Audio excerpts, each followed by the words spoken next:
আয়তৰ কালিৰ পৰিমাণটো কি আছিল?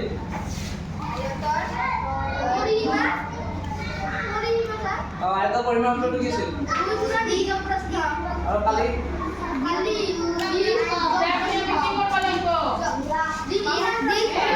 আৰু বৰ্গৰ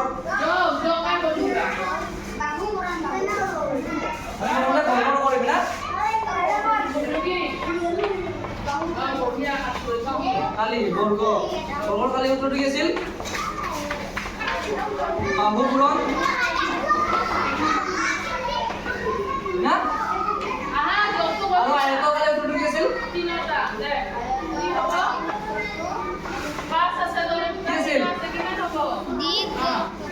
দিক পূৰণ প্ৰস্থ মনত আছে কৰবাত লিখিব নাই এবা আৰু না এই উত্তৰ মনত আছিল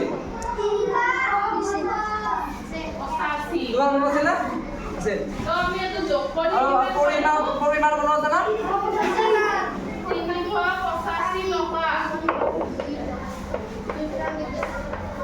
আৰু মাইকে কিমান টকা দিছিল হাতত এই বৰ্গৰ পৰিমাণটো কি আছিল?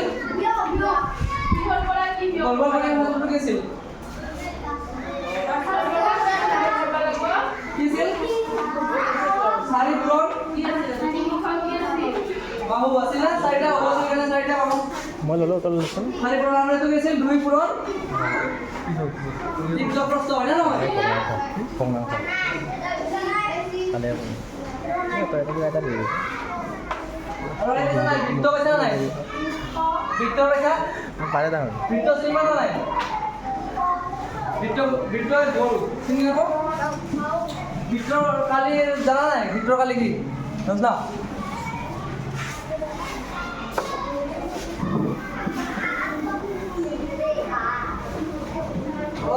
তোমালোকে ক্লাছ 6 7 চাৱাৰ পিছত এই বৃত্ত আছে এই বৃত্ত গোল দিছে এইটো বৃত্ত কয় না চাৰ্কেল বৃত্তৰ কালি উত্তৰটো আছিল জানা নাই জানা পাৰে না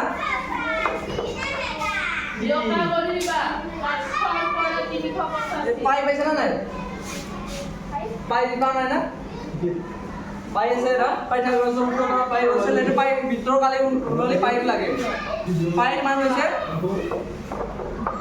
অলপ এটা ভগ্নাংশ গৈছে চাৰে না পাইৰ মান হৈছে এইটো আৰু সমীকৰণ কৰিলে আমি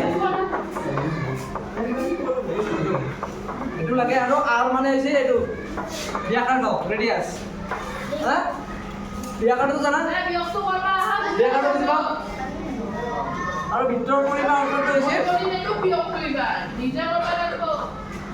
এইটো কালি উত্তৰ আছিল এইটো আৰু পৰিমাণ উত্তৰটো আছিল পাই 2 পাই আৰ 2 পাই আৰ নেক্সট পাৱাৰ মানে মনত ৰাখিলে বস্তুখিনি না বৃত্তৰ কালি বৰ্গৰ কালি ল'ব লাগে আমি বৰ্গৰ কালি এটা যদি বৰ্গ দিয়া থাকে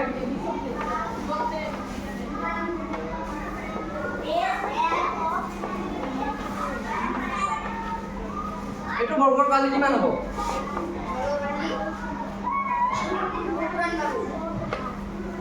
কালি এইটো কালি কিমান হ'ব এইটো কিমান হ'ব বাহু কিমান আছে 6 সেন্টিমিটাৰ 6 সেন্টিমিটাৰ আছে এতিয়া বাহু পূৰণ বাহু এইটো বাহু কিমান হ'ব সেন্টিমিটাৰ হ'ব 6 হ'ব বৰ্গ 4টা বাহু সমান যেহেতু ইয়াৰ কালি কিমান হ'ব 6 পূৰণ 6 হ'লে কিমান হ'ব 6 পূৰণ 6 হ'লে 12 হয় নেকি 37 ইয়াৰ কালি কিমান হ'ব 37 সেন্টিমিটাৰ স্কয়াৰ বা বৰ্গ সেন্টিমিটাৰ হয় না নহয় আৰু এইটো বৰ্গৰ পৰিমাণ কিমান হ'ব এইটো কিমান হ'ব তেতিয়াহ'লে 4 পূৰণ বাহু এটা মান 6 দিয়া আছে 4 পূৰণ মানে 4 পূৰণ 6 কিমান হ'ব 24 সেন্টিমিটাৰ না নহয় পৰিমাণ কিমান হ'ব 24 সেন্টিমিটাৰ না নহয় মনত ৰাখো না এইটো পৰীক্ষাটো এইটো পৰিমাণৰ কালি আৰু বাহিৰৰ পৰা বন্ধ কৰি